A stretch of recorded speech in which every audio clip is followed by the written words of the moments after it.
Well, so far, no, I fell with Walker. Bumper stickers.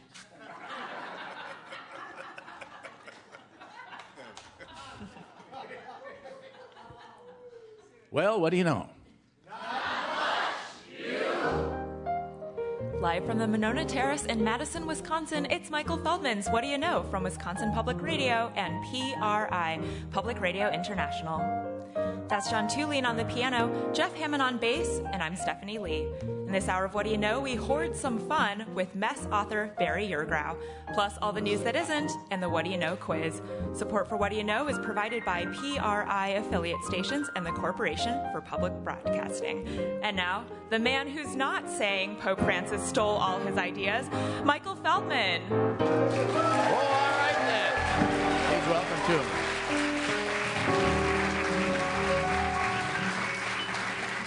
Thank you very kindly. Well, Scott's back home, but listless and out of sorts. A little worried about him. No longer the Scott-free guy we're used to. He put the Harley up on blocks and ran the gas out of it. That's a bad sign. Had a chance to go on the Milwaukee Bucks Own the Future bus tour across the state. That's with Bango and the Bucks Dancers. But his heart wasn't in it. I don't know what's going on with Scott. He just needs something to take his mind off all this, and already on Thursday, he came up with a doozy of an idea, a wall along Wisconsin's border with the UP. Show the Yoopers we are unintimidated, ladies and gentlemen. Okay. You can applaud if you like to. If it's spontaneous, we allow that too. Is the sign on? Would you put the sign on? Do you know that... Stephanie, I meant to speak to you about this. Do you know that after a joke, whatever happens to it... Oh, I'm supposed to hit this. Yes.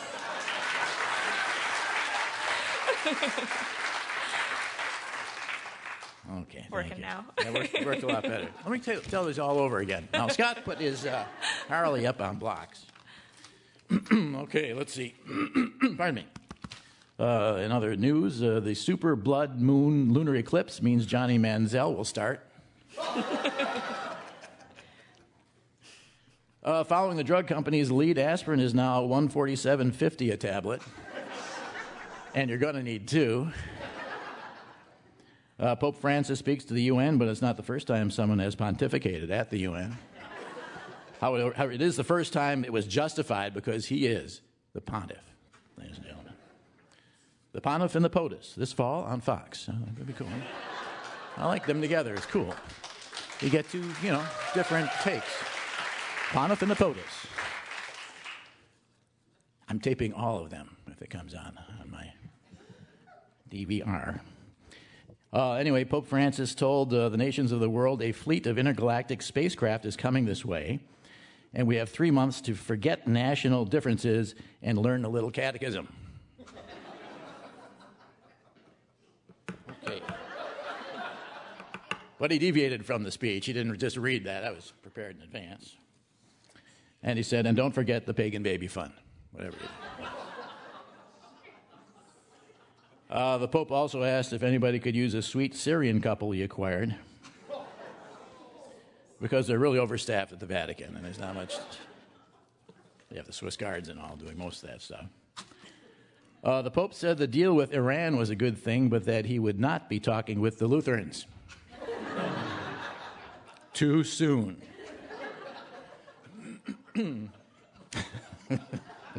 I thought it was good. I'm not even Lutheran. Okay. On global warming, you try cooling the Vatican in Rome in August. Explains that. The pontiff also attacked the bondless thirst for wealth and power, and believe me, Donald Trump took it personally. He was bleeding all over the place after that one. Trump did respond, characteristically telling Pope Francis, "You're fired."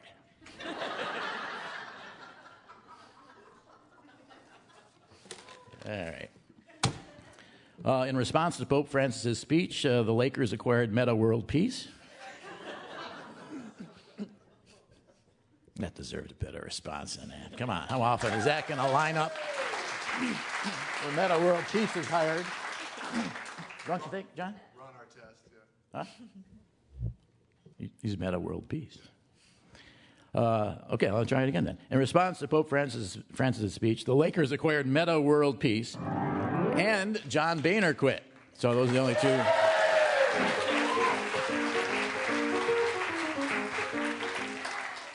Speaking of lame duck House leaders, Boehner's most likely successor is Kentucky Clerk Kim Davis. So the Lord giveth, the Lord taketh away. The ride-sharing service Uber is banned in Brazil. The old Nazis in Brazil are a little uncomfortable with Uber. Sprint offers to cut couples' $2 million Verizon bill in half. Ben Carson says he would not vote for the Pope. The drop in oil prices reduces oil sludge to just plain sludge again. Not much interest in the Keystone sludge pipeline, as you can imagine. Okay, it's impossible to tell if you have one iPhone 6S or two iPhone 6s because they don't use apostrophes at Apple. Steve Jobs was against them. Brian Williams now says he covered the Pope. All right, this one, okay, it's got... See, I work on legal pads, because that's why my jokes sound sort of legal. A lot of them. But if you want to stick in a joke at the end, you go through and say, I forgot to put that thing in there about the doctor thing. Sometimes you end up writing above the perforation. Because they're perforated, tear it off. You tear off half the joke. Yeah, so the opening of this joke is I had to really try hard to get this out. It's hard to get a thing out of a legal pad, and when it's bound, in the end there. So anyhow, so bear with me on this. Okay, here it is, perforated. Okay, ask your doctor if you can have sex. If he says no, find another doctor. Here's the first half of that. If you want it, you can have that joke. The House of Unrepresentatives votes against Planned Parenthood, gives every child who is planned 30 days to get out.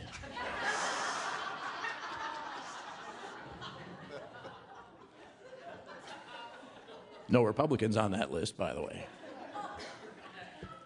VW's catchphrase, Varfenogen, turns out it means fix the software. From the German, far, fix, and Venogen, software. Thank you, sir. Are you doing it? Are you doing it?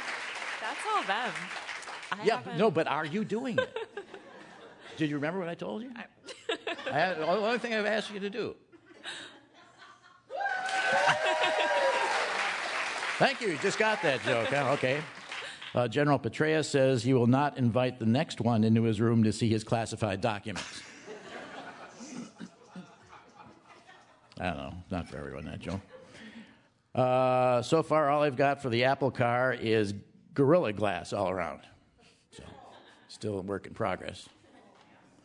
Looks kind of like an AMC Pacer, actually, at this point. It's just a glass all around. All right. Anyhow, they did update the Apple Watch, and now you can tell time with it. So that's... So you know when your pulse is at 7:16, where it's at. That's good. Microsoft Office 2016 now with cubicles. Excuse me. And some final thoughts on Scott Walker. Here in Wisconsin, we were selfishly hoping that he'd win.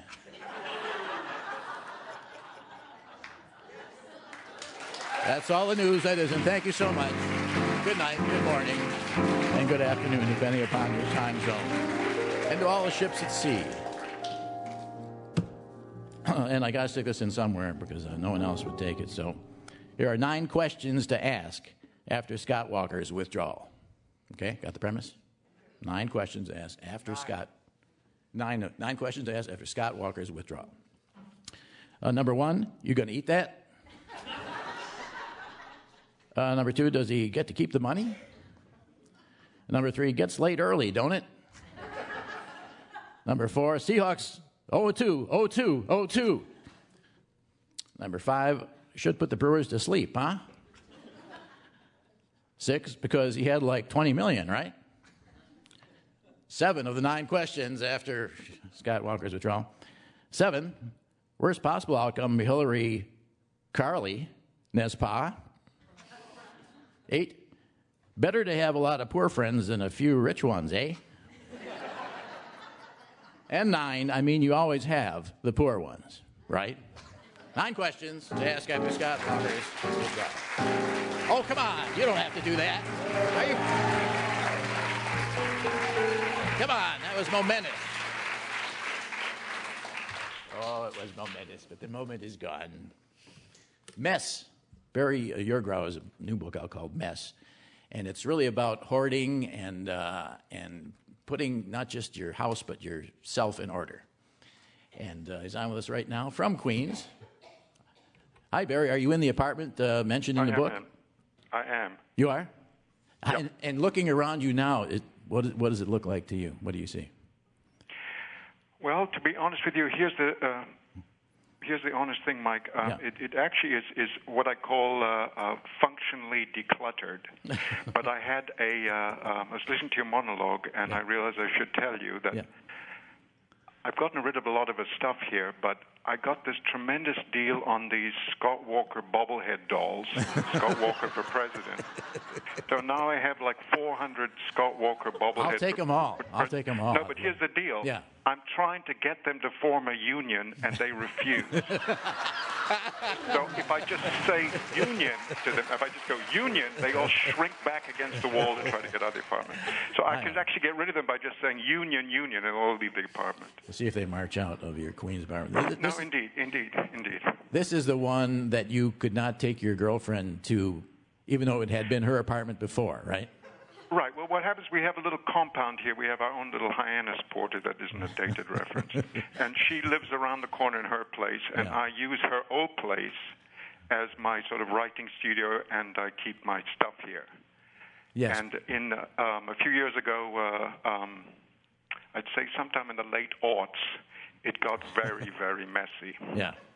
And I just didn't want her in here. I didn't want anybody in here, actually. Yeah. Did no one visit you in that interregnum? No, they didn't. I mean, don't forget, it's also a writing studio, so writers aren't people who, it's a private place. That's part of it. But also, it got to the point where it wasn't a sociable place, and I didn't want people to see it. Now, wait a second. You say you write in your private place? Yes. I think I can tell from your writing, actually, to tell you the truth. Sounded like Private Place was writing it. Actually, I wrote a book called The Sadness of Sex. Which I know, yeah. Great. Which came from a private place, I would say. Okay. I was just fooling around, No. Hey, so was I. Yeah. So was I. Okay, good.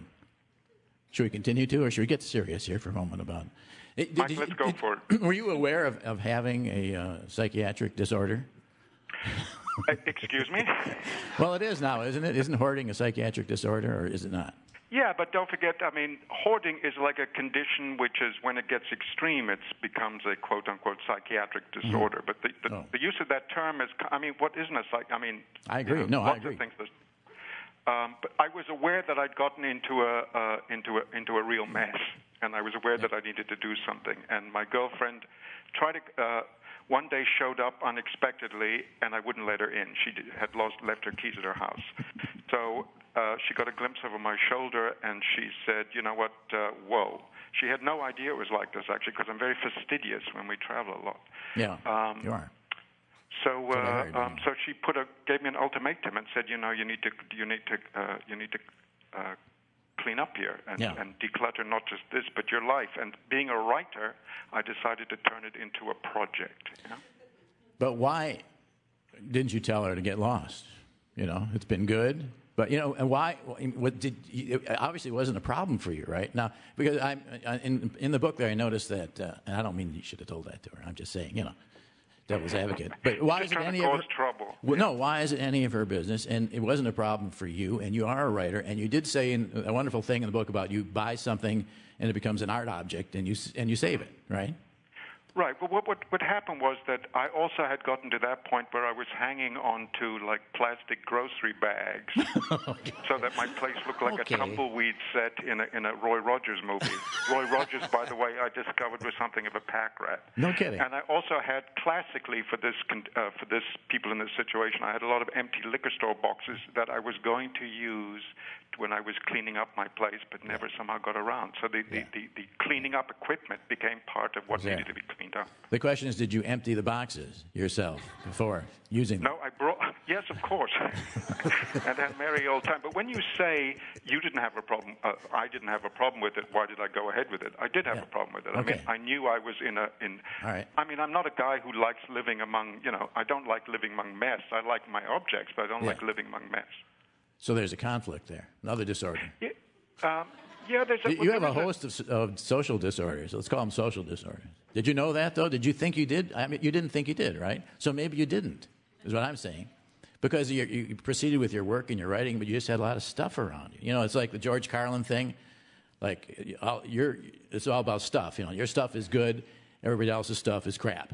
You know. Yeah, or there's a wonderful psychoanalyst who writes about this clutter, said, when it's mine, it's clutter. When it's yours, it's mess. You know, so Right. Yes, so there's a I difference. like Carlin's take better, but that's good, too. It's funny, I like the psychoanalyst better, but you know what? It's different strokes for different folks. You know what I'm saying? No, but I understand your point, and eventually I got to that point, but I was living in a situation where it clearly was representative of an eternal state, and I will say why it came. Mm-hmm. I mean, I always liked objects. I liked when we traveled, getting ephemera. But we'd had a big health scare with my girlfriend, and it was a trauma. I mean, for want of a better word. And I mean, it worked out great. Thank God. But it really was a shock all the way around, a deep one, and it set off other traumas I'd had in my life. And I think my hoarding, as it developed then, became a response to that, which is often how hoarding operates. Oh. And I consider myself a low-level hoarder, I'm not someone who would be. I'd disappoint you if you wanted to watch hoarding television and you came to my place at its worst. Yeah. But still, it needed attending to. So you didn't hoard before then? I always liked things, and I was always very attached to objects. You know, I'm one of those people who's sentimental about objects, who likes having objects around. You know, and my girlfriend is a food critic who we travel the world together, going to the fanciest places and all the top chefs and all. Yeah. And I like bringing back little ephemera. I bring back postcards. I bring back tourist travel things. I'm sentimental, so I like having them around. Matchbooks from all the restaurants. Not quite that. I'm not a matchbook guy, but I'm a big postcard guy. I'm staring now at the 2008 calendar from Madrid, Bullfighters of the Year. That's 2008. It's hanging on my wall. That's great. And you know what? Let me segue just quickly. Go ahead, yeah. Because I know radio is all about segue, no? I don't know. I don't really do radio. I just do this. I'm sorry, what show is this again? I forget. This is Wait, Don't Tell Me. No, I was thinking, you know what? I can make a joke, but I don't want to lose track of my thought. So Hemingway, speaking about bullfighters, turns out to be, I'm going to be writing about this too, turns out to be a huge pack rat and a hoarder, a paper hoarder. Yeah. Hemingway kept all his old documents, all his old Christmas cards, what have you. I mean, he really was a pack rat. Yeah. Is that true? And I noticed that you mentioned a lot of the Russian writers in the book, and is that true? Gogol, Gogol, yeah. One of my favorite of all time, by the way. The Nose. There you go. The Nose for me was a change of life. The Nose changed your life. It changed my nose. I didn't have a nose before I read Nose. This is a guy's nose actually runs away from his face. Exactly. Looking for it all over Leningrad, wherever he is. And exactly. I thought, God, felt like I had that experience. You know what I mean? When you read, but was he a pack rat as well? Were the Russian writers? Were they hoarders? Is that a tradition? No, but he was. Actually, what he was interesting. Was he was a glutton, even though he was a slender little guy. Oh. But he was a glutton. But his writing shows off his his writing is kind of like a hoarded writing. It's just full of detail, full of detail, full of detail. So he hoards but details. His portrait of a guy, Pushkin, is considered really is probably the first real hoarder. Pushkin. Yeah, that's the guy. And he was the hoarder then in Gogol. Yeah, and that's the name of the condition that's used in Russia, Pushkin's disorder, for people who just, It's not. I don't know what they use. I don't know what term they use for people who hoard noses, but that's a different thing. Is it really Pushkin's disorder? Yeah, Pushkin's syndrome or something. Seriously? Russian. Seriously? I'm sorry? Seriously? Yeah. Because I'm going to use this in conversation at a cocktail party if I ever go to one. You do that. Better be accurate. And I know you're friends with let's see, who did the blurb on your book here? Lots of people did. I guess he's not on. Well, not all blurbers are friends, right? Steingart. Yeah, Gary Steingart. Yeah. Is he a friend of yours? Is he like a drinking buddy or something? Not quite a drinking buddy, but we've had our drinks. Yeah. I know him. He's a very sweet guy. Yeah, and he's Russian. He also is, as everybody knows, a wonderful blurb machine. I know. We had him on here for his book, and he was blurbing. He was willing to blurb me, and I didn't have a book. No. That's a condition. There's a disorder. I think he was born blurbing. Yeah, you're right, actually. Born to blurb. You're right. This is radio, so yes. It's radio. I won't say what I was going to say. That's all right. Let's move on. That's just okay. Let me go on to some of this. All right. Where were we? Oh, and the Melissa Clark thing too. They asked her about buy the book, and she mentioned what book is on your nightstand. She said yours. How'd that feel? Yeah, no, indeed.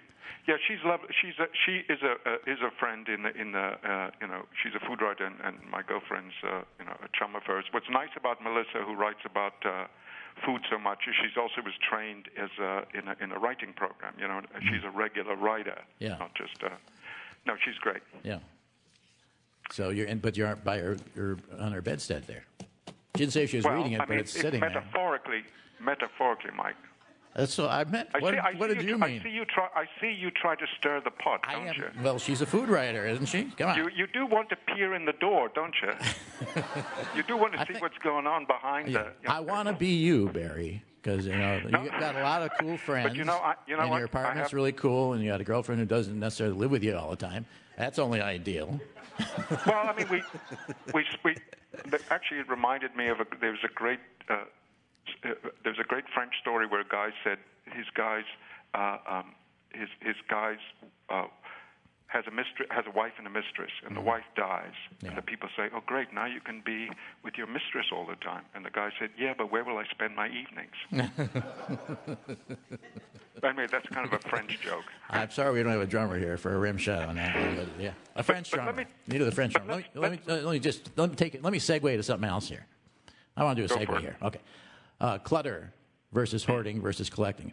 First of all, did you actually go to collectors or Clutterers Anonymous, whatever that's called?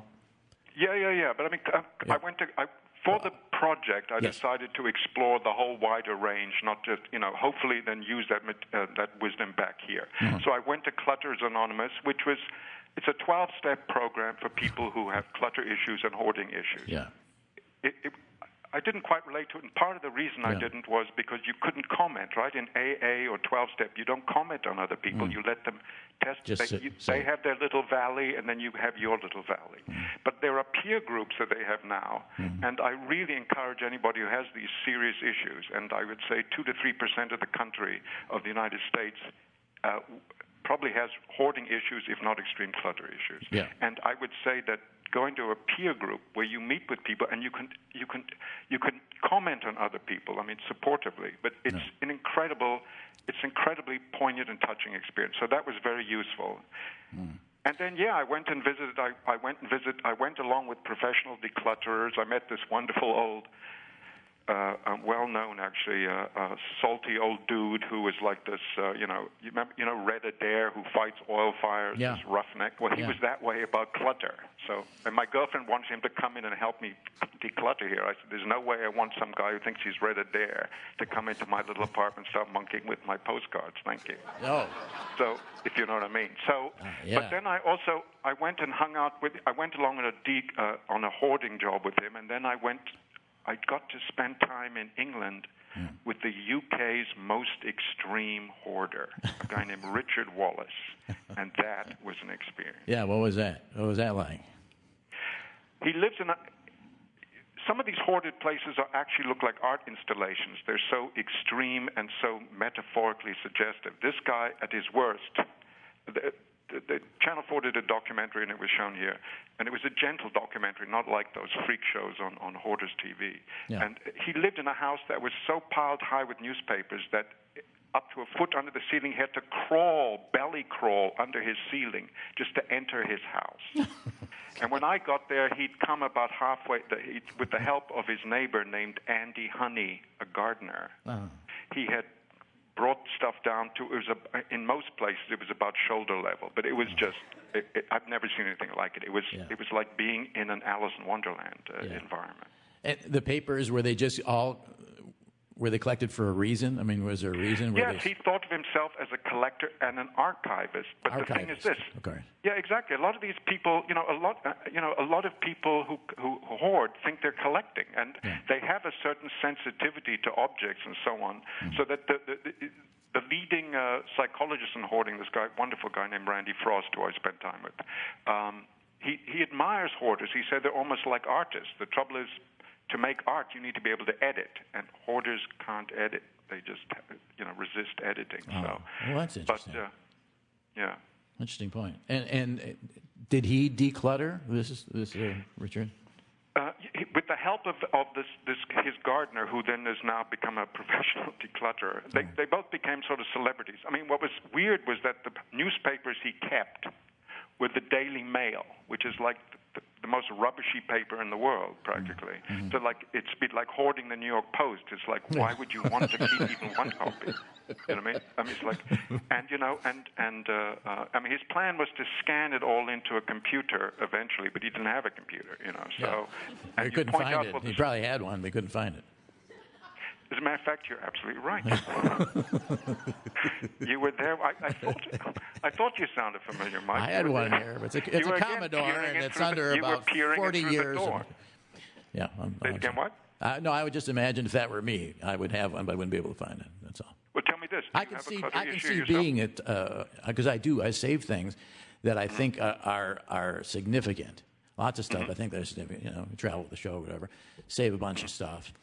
And then you kind of lower your standards for significance after a while, until it gets really low, So you say napkins that you drew a face on, And, oh, really? Yeah. So, what you have napkins?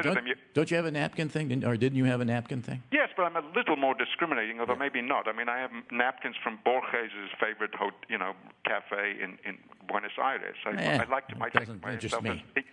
That doesn't interest Barry. You can just hold your breath there. It doesn't interest me at all what his favorite restaurant is. I mean, he's a good writer. But this is a picture that I drew on it of a little face or something. So, but I don't know, stuff like that. Well, isn't that that's sort of what you said you did? Didn't you? You kind of lowered your standards for what's collectible, really. Well, the question of what do you mean lowered standards? I mean, I mean, everything is interesting if you want to make it interesting. Although, as one commentator on this said, the trouble with souvenirs is nobody's interested in other people's souvenirs. Yeah, that's right. It's like, don't tell me your dreams; they bore me. My dreams are fascinating. Yeah, it's like stuff. It's like the Carlin thing about stuff. Your stuff as opposed to my stuff. By the way, you also said that. Like you're flying in a plane or something. The house is just your stuff with a lid on it. George Carlin. Yeah. All right, so you don't like it. So. Oh, I like George Carlin. That's great. Let me ask you this now. Please. You declutter. Has it, A, helped your relationship? And B, has it hurt your writing? Because it seems to me that being surrounded by all these things somehow gets into your writing. Yeah, it does. You know what? All good questions. And let me think about them, and I'll drop you an email. Okay? That's fine, really. That's fine. That's a good answer. No, I'll text you. Okay, I'll text you. Okay, that's cool. No, yes. A eventually, I don't want to give the book away. My girlfriend was a great aid in actually getting me to declutter. Can we say her name, by the way? Because my girlfriend doesn't sound that good. Yeah, well, I had fun in the book, and I called her by all these pseudonyms. I called her Cosima, and then whatever. I actually wanted to start calling Prunella. I saw Prunella because it's Prunella Scales, who played Basil Fawlty's wife in Fawlty Towers. In Fawlty Towers. Yeah. I actually wanted to give her a pseudonym of Brunhilde to start with, but people thought that was a little. But her name is Anja von Bremsen. She's a wonderful writer, and she's a well-known food writer, and she also wrote a great memoir about her. She's from Moscow, and she wrote a great memoir of the Soviet experience told through food. Well, that sounds Mastering great. the Art of Soviet Cooking. I'll have to pick that up. But anyway, Anja, so that's good. Cosima, it's good with her. It really helped. No, you're solid now. Yeah. No, I mean, it's all. It took a while. It took longer than it needed, and I would, fall off the wagon and so on. But you understand, I'm not a minimalist. I don't know if you know who Marie Kondo is. This Japanese art of tidying up. No, I don't. Well, she's all the rage in decluttering. She's the number 2 book on Amazon. Oh, wow. Like, it's just serious stuff. But I'm not a minimalist like her. I'm not a minimalist. I like my stuff. It's now better arranged. I'm able to have photographers in. I mean, I was not willing to let the super in, and now I have photographers in. And now I have Whad'ya Know on the phone. Right, somewhere in there, too. Not an effect for the right, because it's sort of like your setting, though, too, when you're writing. So that any change? Any change? Yeah, but you know what? The stuff has actually started to impede my writing. Oh, I see. It was too much. I mean, I actually, I'm not someone who's one can be various on this stuff. One isn't a dogmatist. I like having a clear little space to write in. And actually, if I had my druthers, honestly, I'd have another small, quiet, clean room with a nice view to work in, and have all my lovely stuff, my napkins that you disparage. No, I'm not disparage. I bet they're great napkins. For you. They're great napkins for you. Okay, Barry? That's a good title, actually. A great napkin for me. Before we go any further, I got to tell you that Stephanie Lee here, who's our announcer on the show. Hi, she's Barry. new with us. Hi, She's like your biggest fan. She loves everything. She has several of you on her nightstand. Say hello, Stephanie. Come again, Mike, will you? Go ahead, Stephanie. Hi, Barry. Hi, how are you? Good, thanks. How are you?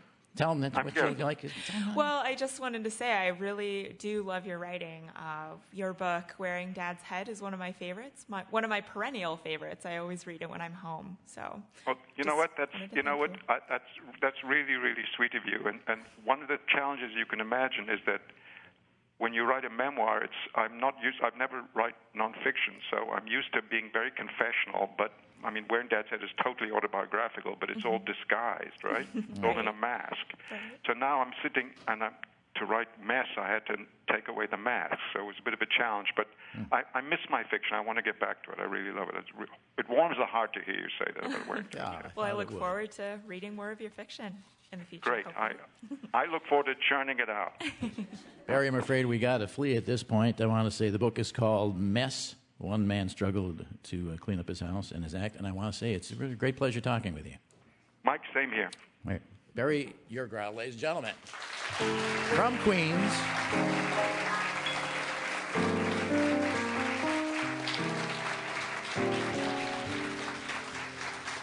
Yeah, very good book. And there's a lot of interest in hoarding, but it's mostly kind of a vicarious thrill, I guess, of other people's misfortune. So this book is really good because he doesn't like those hoarding TV shows and all that show people just trying to figure out what's going on with them or whatever, So it's very good. It's called Mess. All right, then. So here's the problem. Yes. So you want to clean up, you want to get all this stuff, but you also have a real big problem with you're a procrastinator. Yeah. So then what do? I think they go hand in hand is what I'm Yeah. Oh, okay. Oh, I just figured that out. Yeah. And he did have a phobia about vacuuming. That's probably common among people. Everything was covered in dust, but if you have all that stuff and you start to vacuum, it's all going to get sucked into the vacuum, and it would be a disaster scene. So There are all kinds of little side lights. So that was interesting, actually. I could see becoming a hoarder if not. Well, have you filled up one now. your second house yet? It's getting there. You know, come to think of it, it is getting there. A lot of artifacts. There's always another house to buy, though. That's the good news. Yeah, I know. Right. Okay. You're kind of, you save stuff, don't you? Not really. No? I save it, and then it's just like, what is this? And I just throw it all out. Yeah. And then I usually throw away some like stuff that I shouldn't throw away. You know, like bills or contracts or something. What did I do with them? Yeah. Of course, Jeff, he's kind of a hoarder.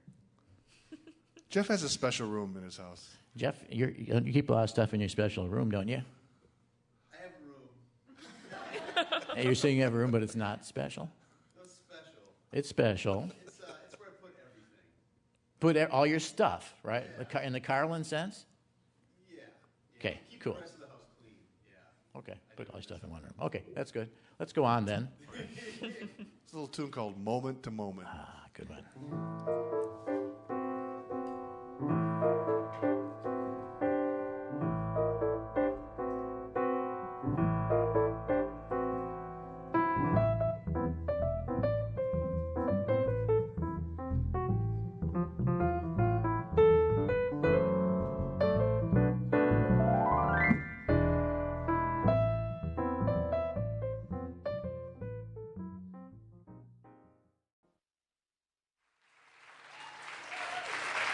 Once again, it's Michael Feldman. That was so interesting, right? Because did you feel that? Where it changed like a tempo thing from a Latin thing to a, what was the other thing? Swing thing. Because it moved in a different kind. I was bouncing a little different. And that was because you had different ideas about what the song was all about. There was one idea. No, that's all right. I just cut these in like a deck of cards. You see me? I don't do it very well, but because I thought it's not a huge group. It's a great group though. Come on!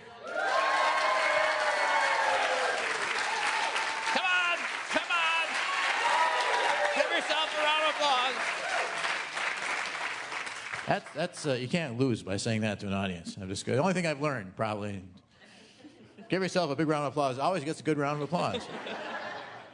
But Kathy Lowry, and so these are random, except that hers I put on top because, would you please giggle for me? Did you mean me? Yes, I mean you. Oh, hi. Can you make me giggle? Maybe if you tickled me. Because I can't do it on cue or anything.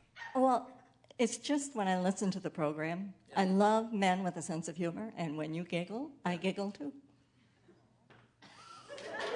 Have you heard? Are you sure it was me, though? Because it might have been... No, it's you. It's you. You know who's got a good giggle is John. I don't giggle. Do I giggle? Yeah, I wasn't aware that I did giggle. Giggle for me, John. See, you can't do it on cue. Tickle me once. No, not there. Okay, that's completely something else. I'll get back to you later because you're reading the not yet. So sit down. Okay, that's Kathy. Likes my giggle. Oh, nice. I got a quality I didn't know I had. So we're up to 1 now. Let's see. Marcia Knorr is from Salt Lake City, Utah. I play music and restore vintage bicycles. Yes, that's enough for me. That's good. That's a good background right there. Marcia Knorr from Salt Lake City. Hi, how are you? Why don't you stand up here and just come over to me? So if you step on her, she's not going to yell because she knows you. Not that well. No, just me. I've seen this person before in my life. You don't know her? No, I do. You know her for a long time? Yeah. What? Sure. Yeah. That's my story, and we're sticking a couple years. Couple years? Yeah, okay. And most of those charges were dropped, so that's why.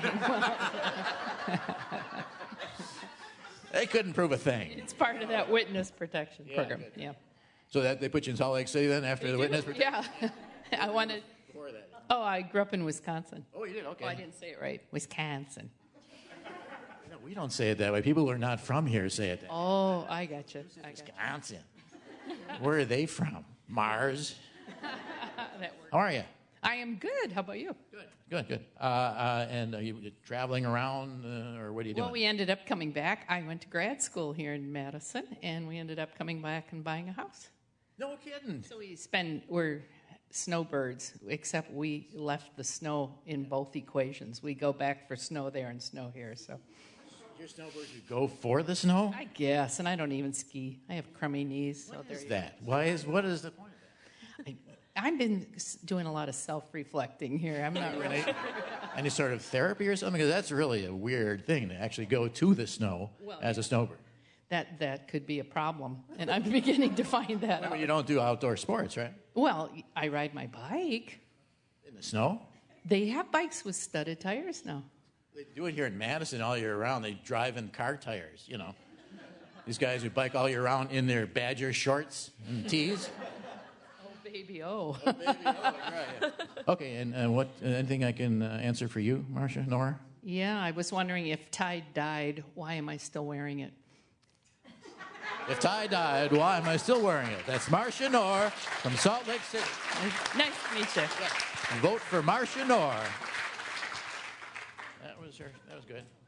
These are all random, as I mentioned. I just sort of did that thing you do with cards. Sandy Schultz is from Wausau, Wisconsin. She is retired.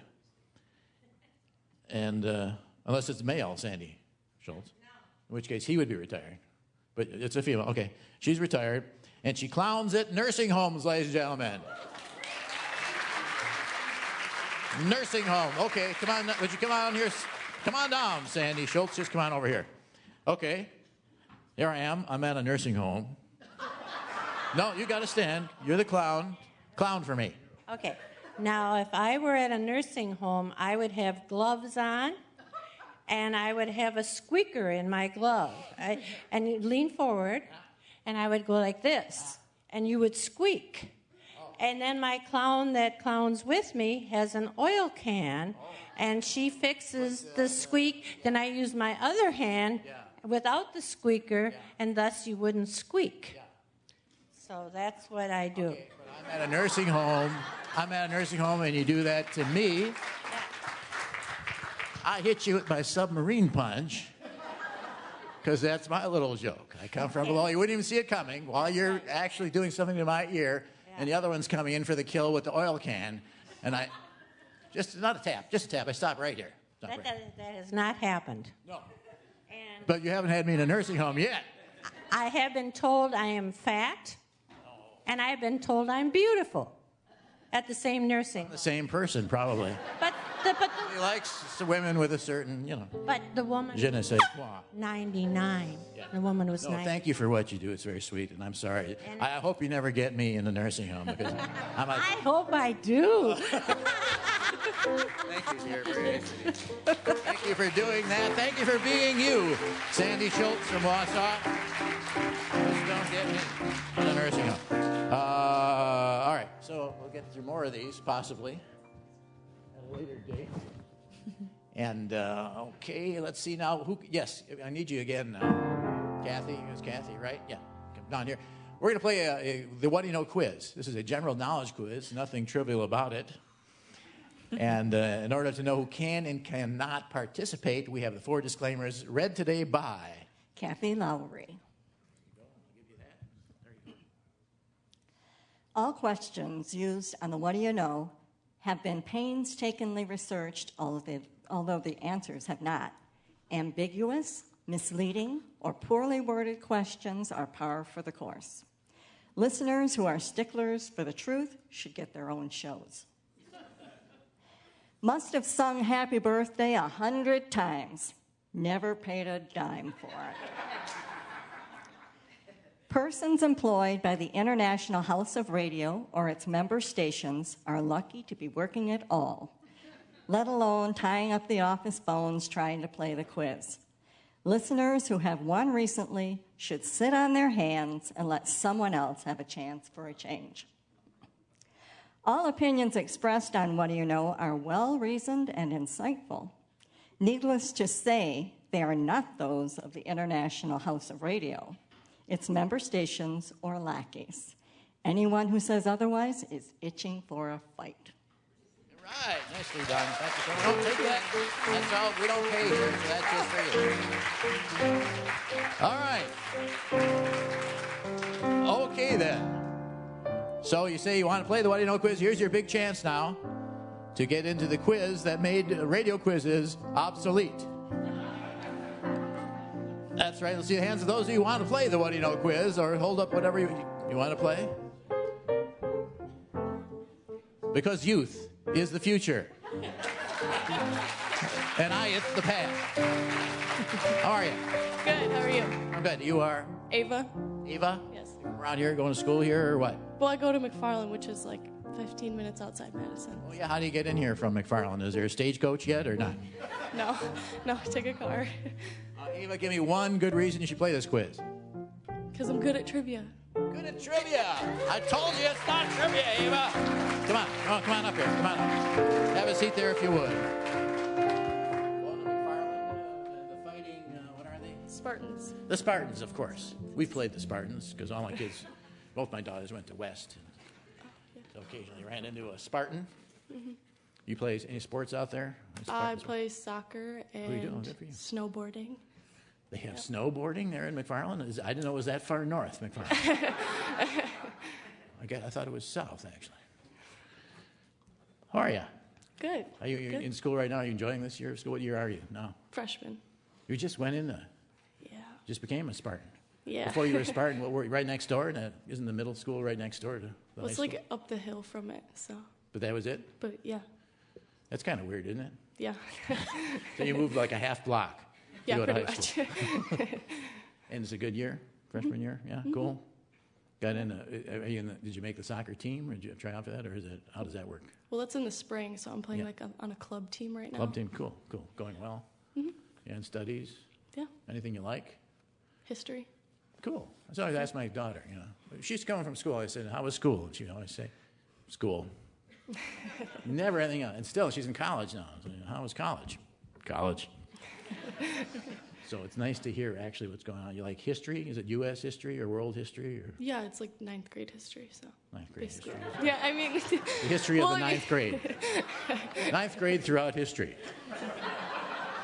That'd be kind of cool, wouldn't it? 9th grade history. Yeah, we learned about 9th grade in 1607. So it was a very small 9th grade class at that time. Yes. And what do you like? What do you do for kicks? What's your favorite thing to do when you don't have to do anything? I like making videos with my friends. Oh, you do? How cool. Yes. Do you actually sort of storyboard them or stage them out or write them? Or? Well, yeah, I have like a group of friends who live in Wanakee actually, and I usually exotic. try. That's exotic. Yeah, I try and meet up with them as much as possible so I can like make videos with them and stuff. Yeah, and what sorts of things do you make? Like music videos or? No, nobody can sing. Yeah. We usually make like action videos or like comedies or like dramatic stuff, I guess. Oh, cool. Yeah. That's very cool. All right, Ava, someone out there plays along with you. How do they do that, Stephanie? If people want to play the quiz, they're going to pick up the phone and dial 800-942-5669 and answer this qualifying question. Okay, after contract dispute, Ragnar is out with the Vikings. The question is, who is Ragnar? Ragnar is out after a contract dispute with the Minnesota Vikings. Ragnar. Just uses the one name, Ragnar.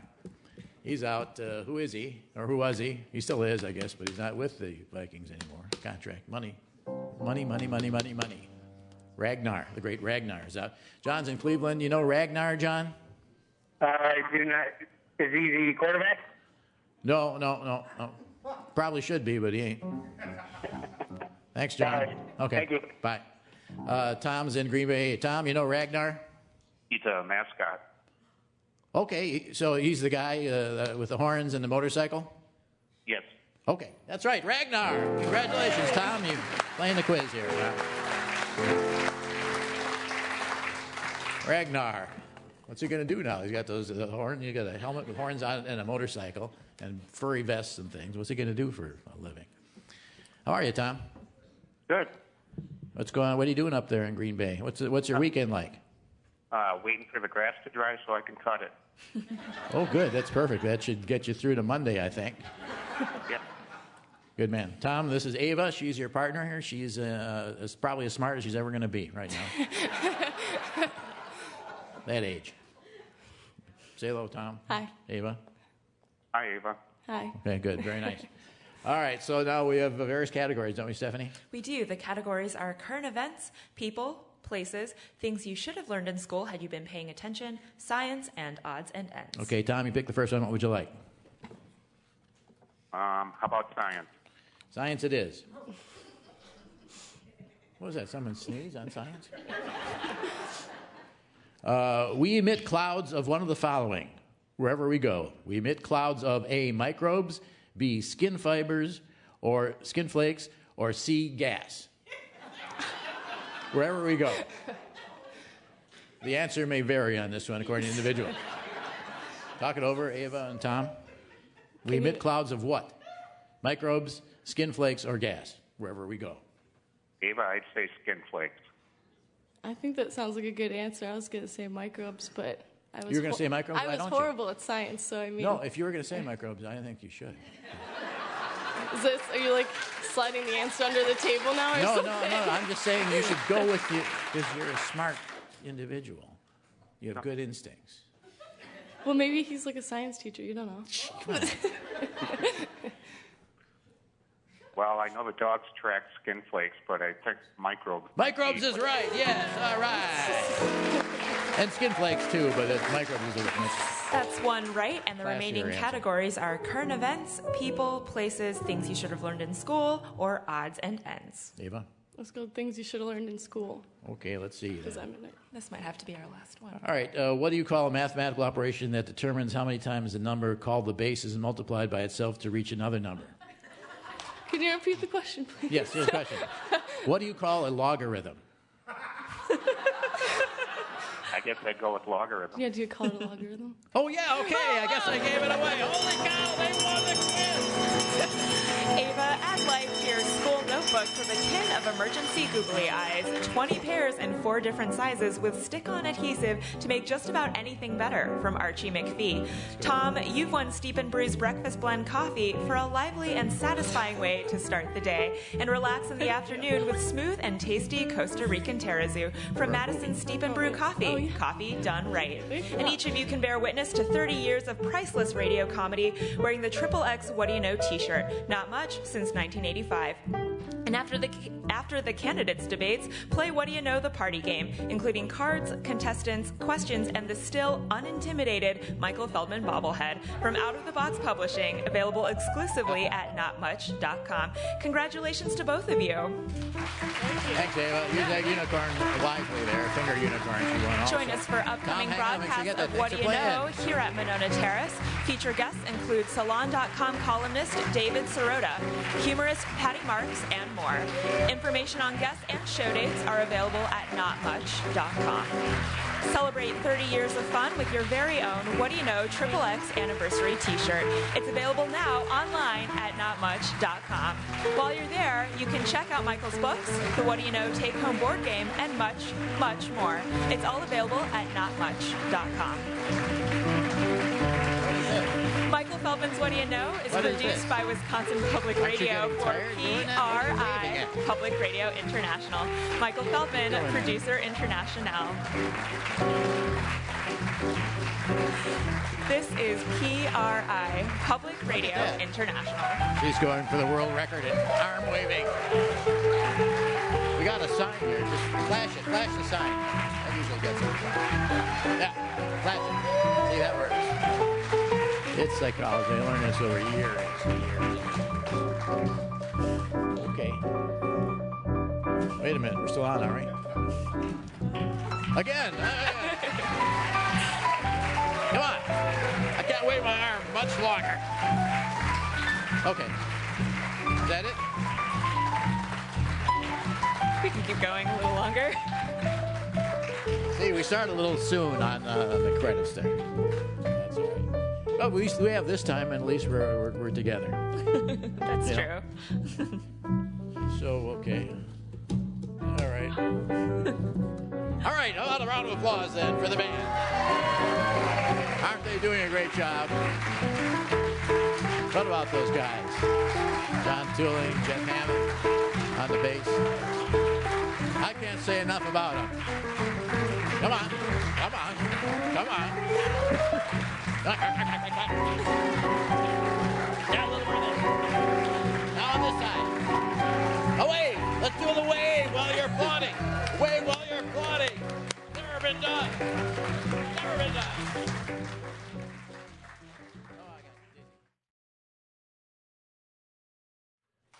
Is that it? Live from the Monona Terrace What about Community music and and life? Convention Center, it's Michael Feldman's What Do You Know from Wisconsin Public Radio and PRI, Public Radio International. That's John Tulane on piano, Jeff Hammond on bass, and I'm Stephanie Lee. In this hour of What Do You Know, it's the return of comedian Andy Kindler. Plus, thanks for the memos and more of the What Do You Know quiz. Support for What Do You Know comes from PRI affiliate stations and the Corporation for Public Broadcasting. And now, the man who will not run but would accept a draft at the convention, Michael Feldman.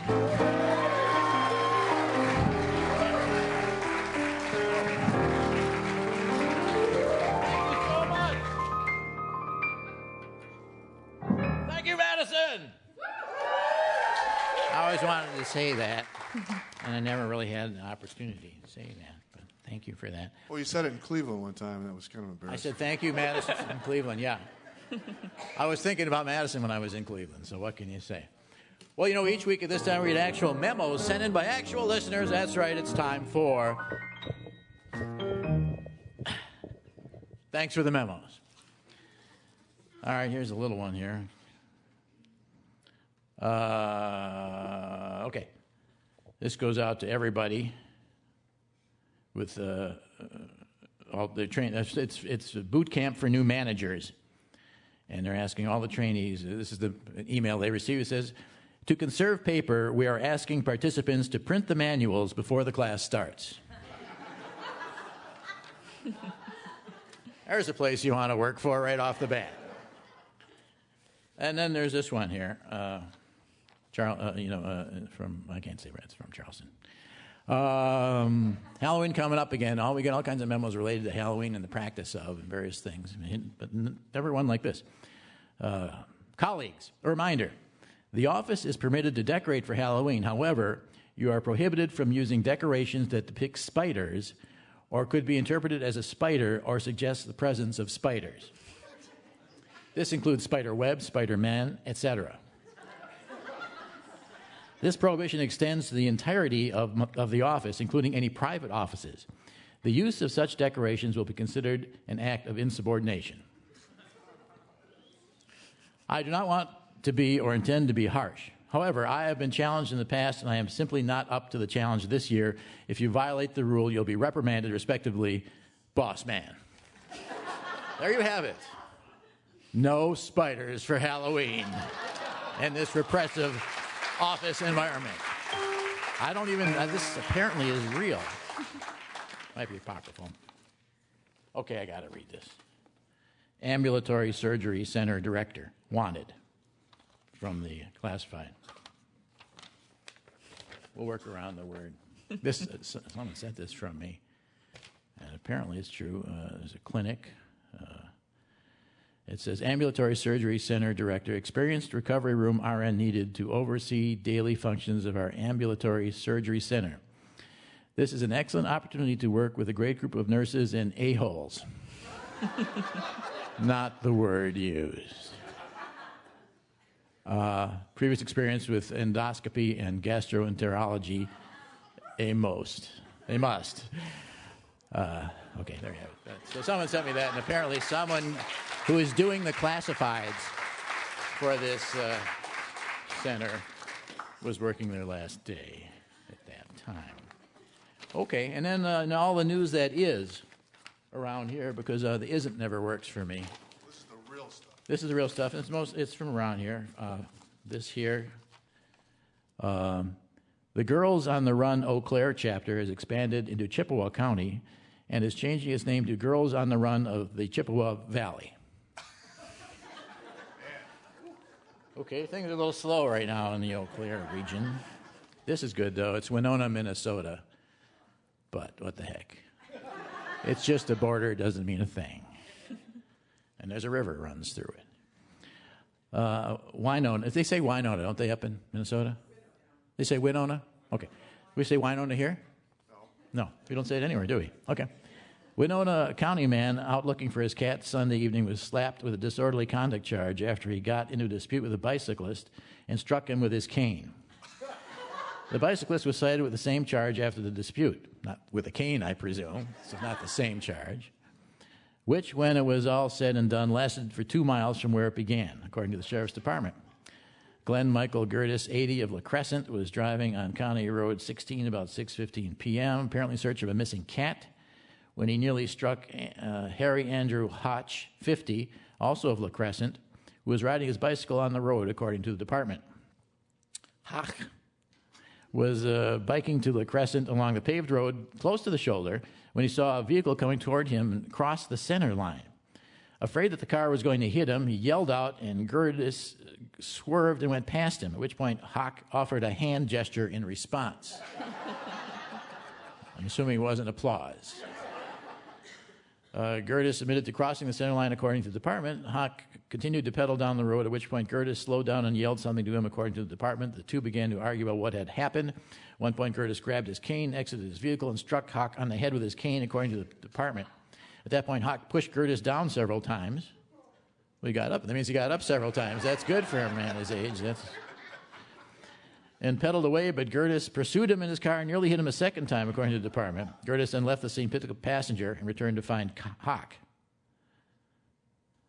Okay. Gertis then left the scene, picked up a passenger, and returned to find Hawk.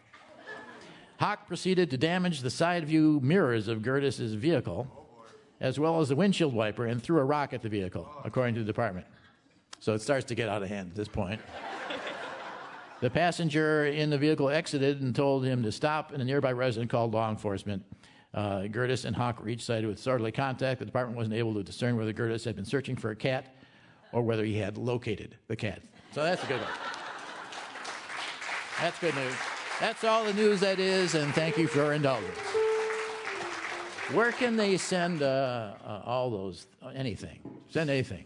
How can they get it to me? They can Memo send or anything. News, anything or whatever. They can send anything to you at Whad'ya Know at WPR.org, subject line memos, or whatever they please. Yeah. Or go to notmuch.com and post it there. Okay. By the way, I have, speaking of hoarding, I have 30 years worth of memos, stacks of them. I saved them all. You save them every week? Yeah, because I was thinking they're going to come in handy. You know, I did one book of memos, but that was like many years ago, and it hasn't been much call for another book on memos. And so I got them all there. So I have the world's biggest collection of other people's memos. You can scan them into a computer at some point. That's what I want. In retirement, I think that's what my retirement will be devoted to, scanning my memos into my computer. He's on the line. Okay, this is cool. The king of comedy. And Uneasy Lies, the head that wears the crown, of course. It's Andy Kindler on the line with us now. He couldn't make it last week because he didn't know he had to. But he's here this week, and it's Andy Kindler from Los Angeles. Hey, Andy, how are you? I'm so excited to have finally made this. My apologies to everyone who tuned in last week. Yes, accepted, and really you should just apologize to me. I'm sorry, Michael. It's not their careers that are hanging by a thread. Anything I can do, forward you, send you a telegram, something. Yeah. Did you work last night, Andy? No, that's why I was able to get to sleep by 5 in the morning and up bright-eyed and bushy-tailed, whatever they say when people. I never get up in the morning. I don't understand why there is a morning. My wife and I, we get up at 5 in the afternoon. We wonder why the post office is closed. And why is your rest? And then we argue with the restaurant about why they're not serving breakfast anymore. Yeah. You know what? You're very European. That's what I tell people. You're continental. Tell them that and give you the damn eggs already. You know. Well, I'm Jewish European, which is not sexy. Okay. Well, I wouldn't mention that part, Andy, frankly. You just want to get some eggs. You know, you're not going to bring up your whole ball of wax. No, I'm not going to bring up my whole mishpucha. Your mishpucha is a good word you don't often use. And the radios are being turned off nationally as I launch into Yiddish. I know. You know what's best about your routines is the fact that you yourself criticize them as you're doing them. Yes, what I do is I tell the joke. Yeah. I make a comment about the joke. I tell the crowd how I wrote the joke. I yell at them for not laughing at it. I go over the references. I actually have a joke about commenting. I say before I was in comedy, I was in the deconstruction business. I didn't build anything. I just commented while other people built it. Yeah. Drywall looks more like wet wall. And Yeah. that joke doesn't even go over. No, it's not good at all. It's not good at all. You should be on stage with me. You know what it is, further though? piling on me. You know what it is, though, with you? Your corrections are funnier than your jokes. It's been said. I have always gone. I Yeah. will go to the wall for the quality of my jokes, but there's nobody else will. Yeah. Is there like a cadre of comedians, and do you all live together in L.A.? Yes. I live with Gilbert Gottfried, who I share a bed with. That would be rough. And I can't think of one more comic. Yeah. All I can think of was Fred Travalena, and I think he's passed away. Fred Travalena. I'm the king of the obscure references. That's what I do. See, that's the problem I do. And I do my humble monologues. And actually, last week I was going to have you review the monologue with me and see what was funny, what worked, what didn't. But now you got in the second hour, and that's already gone and done with. But. Yeah, but the problem is that I listen to your monologue. The problem is I'm in your wheelhouse, so we both enjoy the same kind of humor. So Yeah. I couldn't criticize it. I'd be laughing Ed McMahon style next to you. Yeah, but Ed McMahon, anybody? Yeah. But it occurs to me that my references are seriously out of date. I made a reference to something in Shakespeare last week in a monologue, and so I had to explain the entire scene in Shakespeare and who Shakespeare was. I mean, how stupid. I mean, I knew it was stupid, and I did it anyway, but I can't. Well, all of a sudden you felt like Falstaff. Am I right? I fell on myself. What am I, a merchant of Venice all of a sudden? What do you people want, huh? All I know is I don't actually have read Shakespeare, but I know the references. I know. Well, I taught English for a while, and that's about all I got of it were a few references to Shakespeare. I was an English literature major. A lot of people, nobody's ever asked me that, but I'm telling you. Well, what was your expertise in? I enjoyed all of the people around. Like I loved Hemingway, I loved Sherwood Anderson, F. Scott Fitzgerald, that time period. Yeah. And otherwise, I am poorly read. Yeah. As a young man, were you middle-aged? Yes, I was an old Jewish man. Yeah, because that's what Gilbert Gottfried does so well. He's like an old man, and he stops and criticizes himself as an old man. But he really is sort of like an old man, and like a dirty old man, curmudgeonly old man. But you have sort of like I'd say a middle-aged vibe or something, where you're very reflective and you're very measured out, and you think about, and then you explain why something works or doesn't work, or apologize for having said something that no one. It's to me that's middle age. Yeah, well, I'm the guy. I'm old enough that my grandmother retired to Florida. Yeah. In those days, before there was South Beach. So I'm the guy making fun of the older people playing shuffleboard. That would be slightly younger, middle-aged, making fun of the older people. Yeah. But I recently went to a Denny's and was eligible for their senior menu, which is 55 and over, and that was a depressing morning for me. Yeah, terrible. My daughter got me my first Denny's. You get something off on a something that you didn't want anyhow, and she says, "Dad, ask for the." It was like a 14-year-old girl was at the cash register. Dad, ask for the old people's special. Yes. Well, the worst part about it, if you look at the menu, it says the senior menu, and then I'm not joking about this. They put senior in front of each item. So, do you want the senior spaghetti and meatballs? Would you like the senior? And my favorite one was senior tilapia. I don't like tilapia, and I don't want one old. I don't want an old tilapia. An old tilapia for you, yeah. So, do you work a lot though? Because you don't go on tour, do you? Because I haven't seen Andy Kindler tonight at Madison's Orpheum Theater or something like that. Is that it? Well, I stay away from the theaters only because I can't fill them, and I was currently last year on my half a house tour. Yeah. I refuse to sell more than half the tickets for any venue. No, but I have played at the Comedy Club in Madison, but have not been rebooked yet. Yeah, that's been closed for years now, so it's not likely, I don't think. It's not about how well I do with the crowds. Yeah. It's not about the quality of the joke. Yeah. I can't think of the third thing I was going to say. So I Rick Perried it. So, but you are working, and then you've got that great gig on the Burgers show, Bob's Burgers.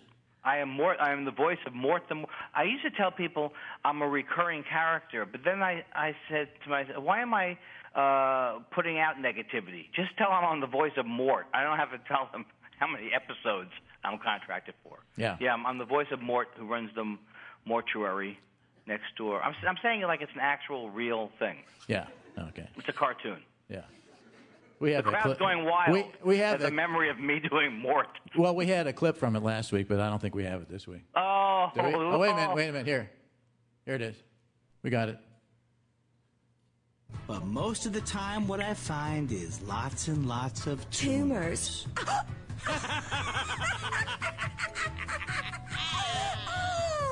Aw, already finishing each other's... Oh, my God. No, Linda. Sentence. Stop.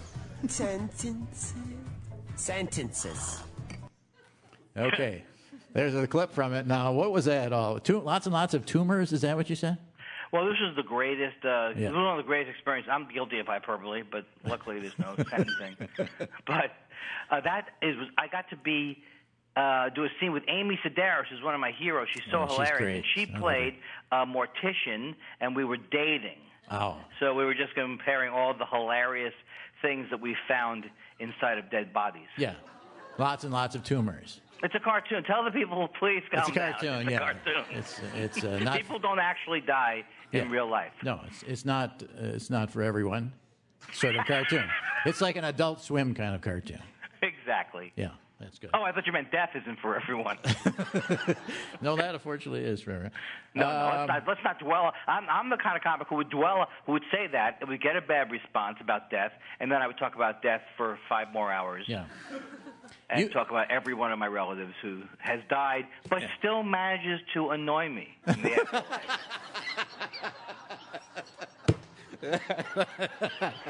Oh, that's a good one. That I like a lot. Oh, okay, I'm going to take credit for that one at some point in my life history. Okay, what am I going to say now? Oh, yeah. No, I forgot what I was going to say. God, that knocked it right out of me. I do know that I've been following you on Twitter because one thing, I'm worried that you don't work enough. Well, I do work. I was about to say I don't work enough. I do work enough, You do. and I realize that I'm still horribly in debt on credit cards. Yeah. But I do work as much as anyone wants to book me. I do work. I go about 2 weekends a month on the road. That's the way I roll. But where do you? It's somewhere in L.A., right? Do you ever leave L.A.? Well, I'm from Queens. I'm from Queens, New York. Yeah, right. And got out of there very quickly. Yeah. I don't know why. I went to school upstate. Funny, you don't sound it. I don't sound like I'm from New York, really? Yeah, they don't sound Queens at all. No. Well, I built my early act, Yeah. well, such as it was, on my mother, Yeah. doing an impression of my mother's, who sounds like she basically it was Azzy, you live in California. How are the fajitas?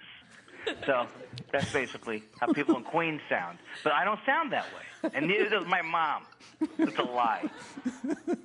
Azzy, your cousin Michael is going to college. You majored in English literature. Would that be a nice subject for your cousin Michael? That type of thing. And did that lead you to think you'd have a future in comedy? No, I started out as a musician, and I never thought about comedy. Okay. And then when I got into comedy, I never thought I wanted to be the Beatles when I was a kid, and that dream sailed. And then I never really thought I'd get anywhere. What did you play?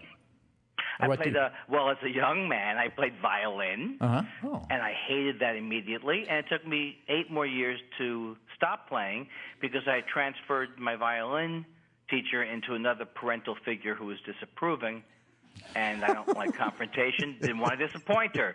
So it took to the second year of college to stop violin. Then I started guitar at 16. 16, and then did you tour as a guitarist? No, unfortunately, I decided when I got out to L.A., when I don't know why, I drove cross country in a 1972 Ford Country Squire station wagon. Nice. and I decided to get into cover band. So I would be doing "Girls Just Want to Have Fun" in Ramada Inn. Who was doing the lead singing? Do you remember that? Well, I do remember because it was me, and nobody liked my voice, and I love Dylan's voice. I love Dylan's voice, but nobody. But then I'm not. But then anybody criticize. I can hear someone criticizing me from 100 yards away. So we had to add in those well, they're days, loud. That's why they're very loud, Andy, when they do it. Hey, Kindler, quit. Say something funny, Kindler. Well, what they said was you had to have in those days, if you wanted to make it in the cover band world, you had to have 4 + 1. 4 + 1. Yeah. You had to have a woman, female singer. Right.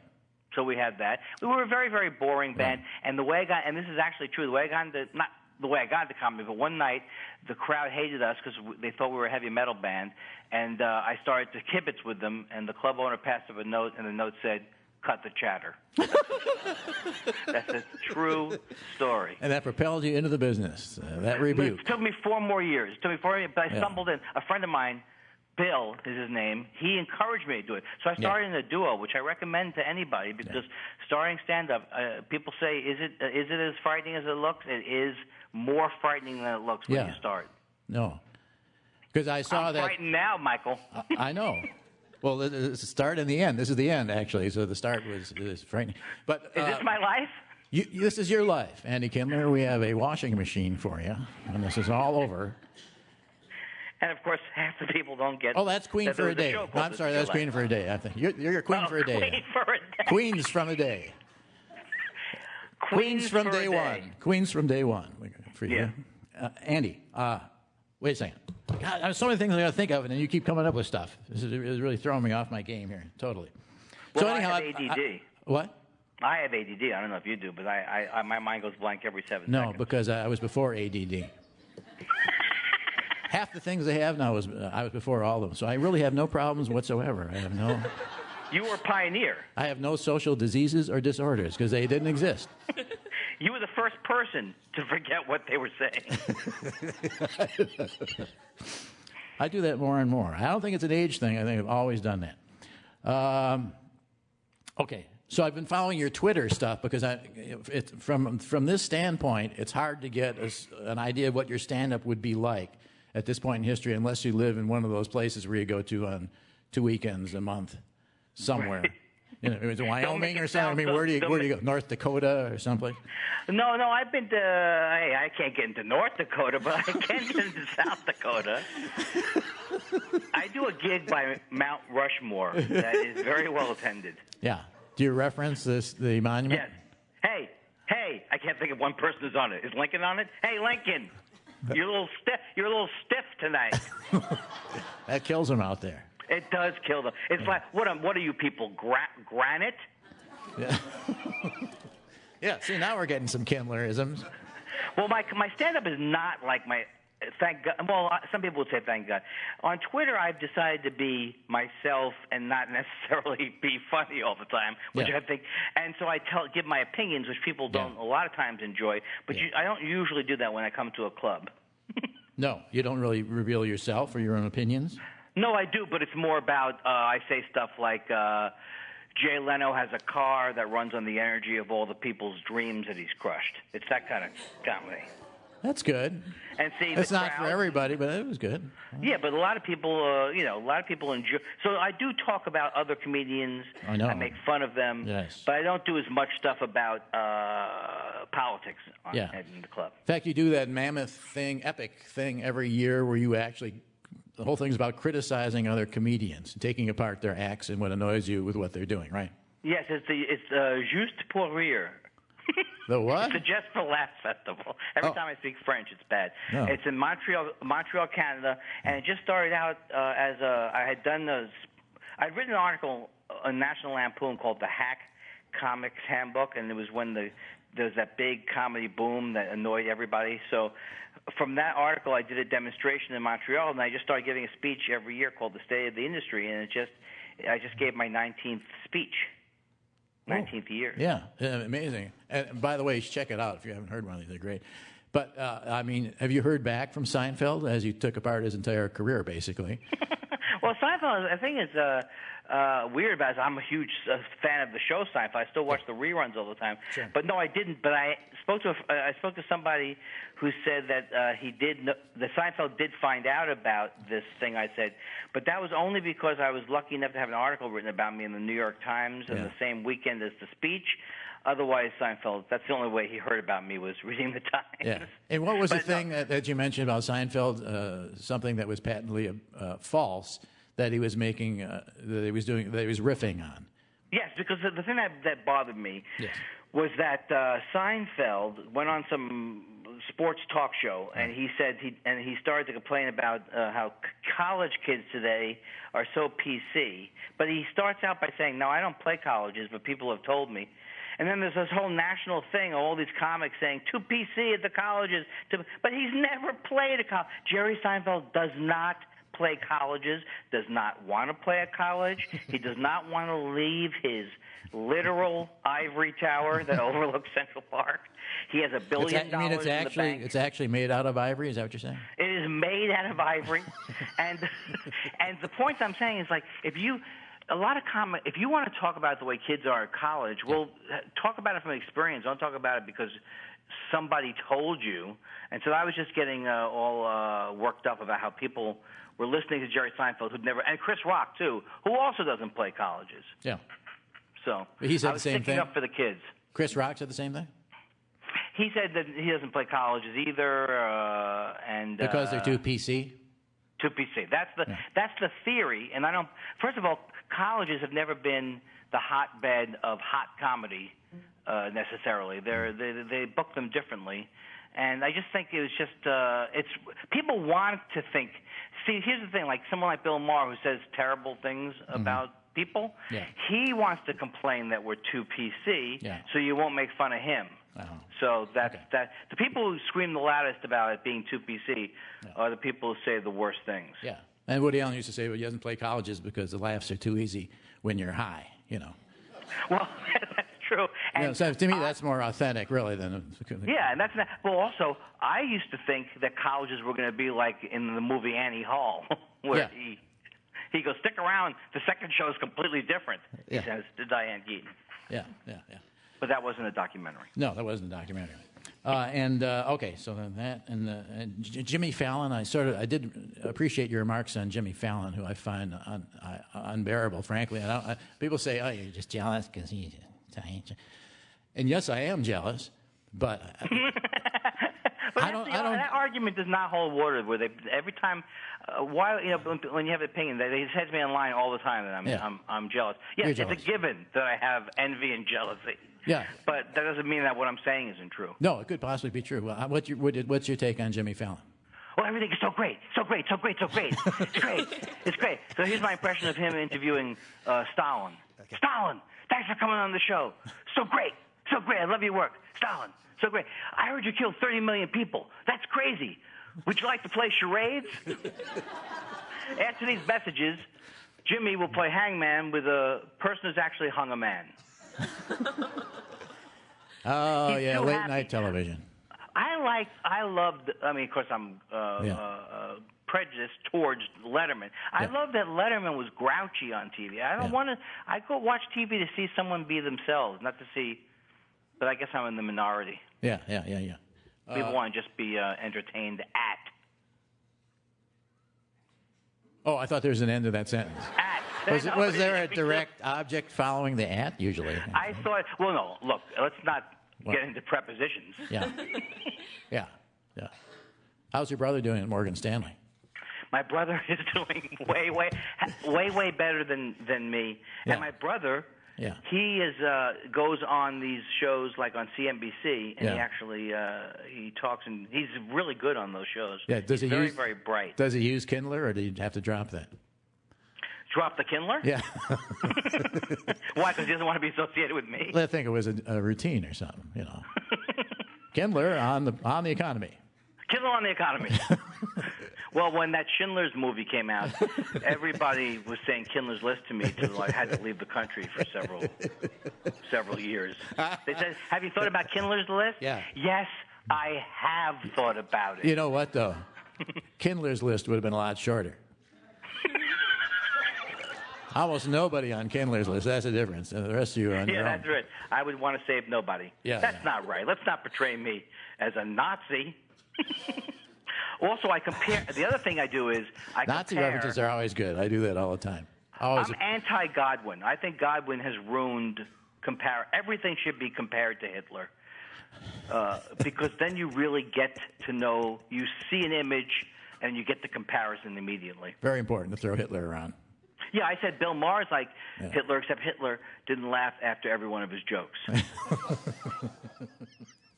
And people say, "Are you serious?" I'm not. No, I'm not really saying he's Hitler, but I'm glad I was able to leave that impression in your mind.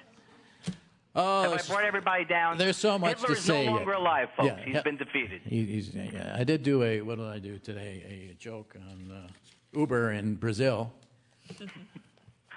They banned Uber in Brazil because the old Nazis were uncomfortable with Uber. So that's about as far as I went today with my Nazi references. But I throw them in like every other week easily. Well, I said this joke, which never gets a laugh. I said that the goose step was a terrible idea, and a lot of people don't know this. 80% of Nazis had hamstring issues later on in life, and that's how they catch them in Argentina. Look at that elderly curmudgeon limping, and that's the punchline right there. That's Nothing. true. And it's true. And like the boys from Brazil, all those guys had a limp, but they were like 90, but still. That's insightful. See, when humor is both funny and insightful, then you got something. Yes, we learned about hamstrings, which are not kosher, as you know. Yeah. I just did a pun, folks. I want a standing ovation. Okay. We'll call you back when that one happens. Andy, I want to thank. Do you have like a book out or something out we can promote here? Because I usually like to say at the end. And Andy's new book. No, I will be on Conan on October 6th, if that's something to promote. That's it? But no Okay. book. I'm supposed to be writing. How about this? Yes. I'm currently writing a book proposal. How's that going to go, you think? Too soon to say? Well, there's no pages yet, but I'm tossing around some really funny ideas. Yeah, sounds great. Andy, thanks for actually getting a hold of us this time. Appreciate it. Thank you for being so nice about everything. That was so cool. Big fan. Andy Kindler, ladies and gentlemen, from Los Angeles, formerly of Queens. Andy Kindler, come on. He's entertaining. All right. Doesn't have a book out, so I can't promote that. You can watch Bob's Burgers and wait for Mort to come on, and you'll pretty much have his career. All right. Let's get rid of all these. These notes for 2 weeks now, and I added to them each week, so I know more about Andy Kindler than you care about, I'm sure. All right. So then, fine. How are you? Pretty good then, huh? Yeah. Since the first hour? Mm-hmm. What you been thinking about? Oh, nothing. Nazis. Mm-hmm. Nazis? Yeah. How am I thinking about Nazis? Okay, so springtime for Hitler and all that, and then you going to play that right now? Oh, yeah. No. It's called Falling in Love with Love. Falling in Love with Love, a great classic. John Tooling, Jeff Hammond on the bass.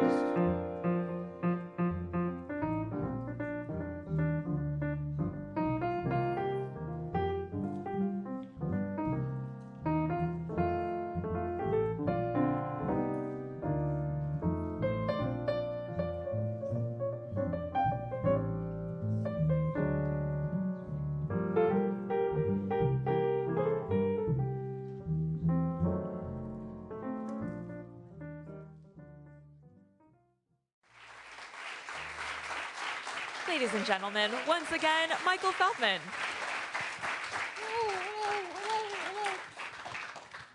Mr. Mike. It's me, Mr. Mike.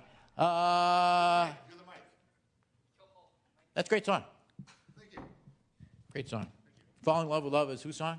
That is it Rogers and Hart? Rogers and Hart.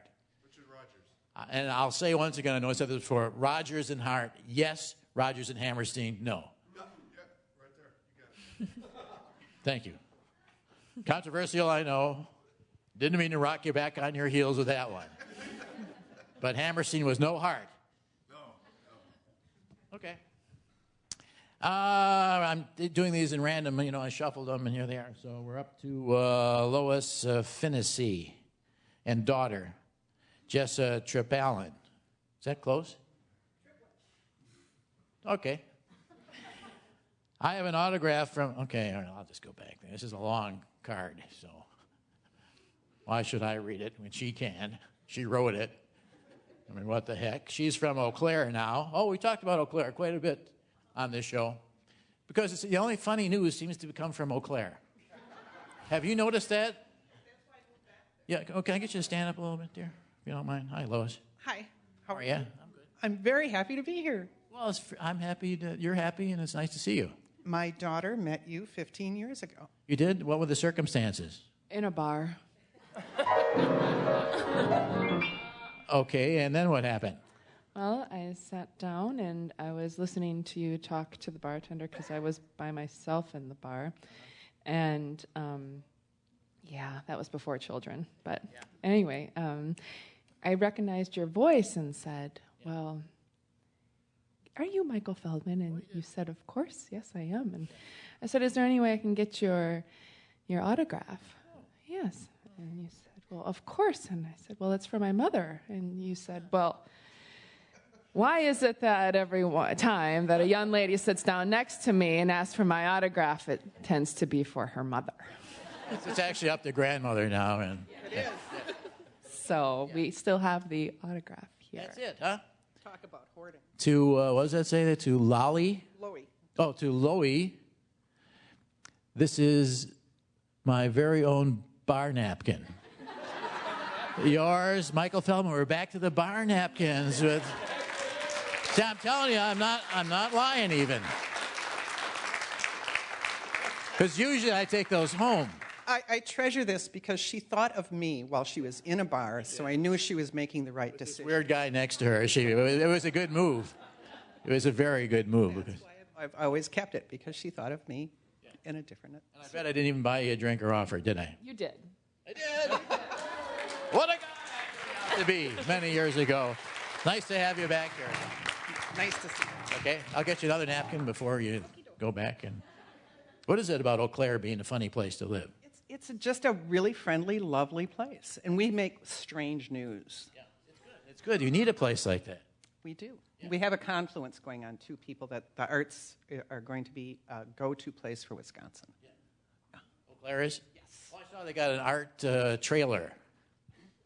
They have an Airstream trailer, and it's to promote Eau Claire. Have you seen that? No, I have not. No. Check it out. Check it out. Okay. That's a boondoggle, but someone got an Airstream out of it. Okay, Amy Newton, retired teacher. How are you? Are you here? Yeah, I'm here. You have one of the original T-shirts, you know that Whad'ya Know purple? I do. It's from 1986. Yeah, and it's worth absolutely nothing. Well, that's not why I wore it. Well, you keep it in very good condition, though. But I didn't think it would still fit me, but it does. Yeah, no, it does. Looks good on you.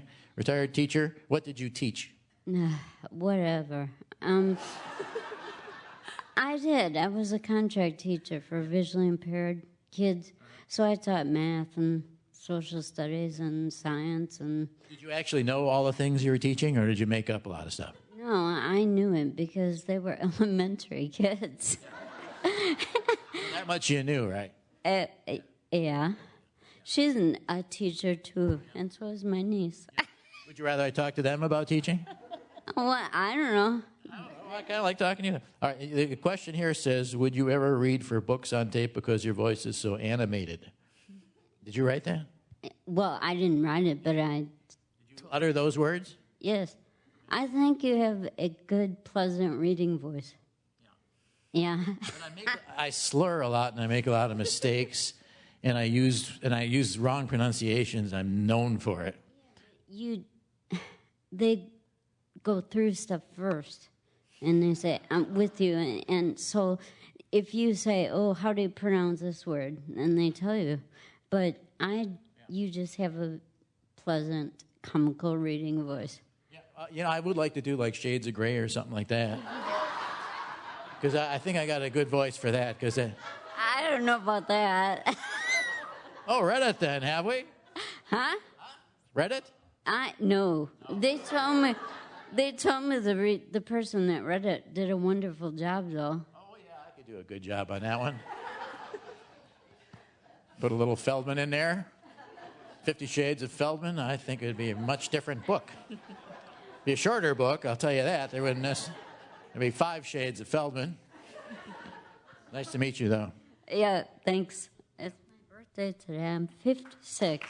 Oh, it's your birthday! Well, lucky you, because we've got something for your birthday, Amy. We do. Make any occasion a true celebration with a bottle of crisp, fresh, semi-dry prairie. Wait a minute, what is it? Fresh and semi-dry? Fresh and semi-dry prairie fume wine. Bursting with citrus. Prairie fume means smelly prairie.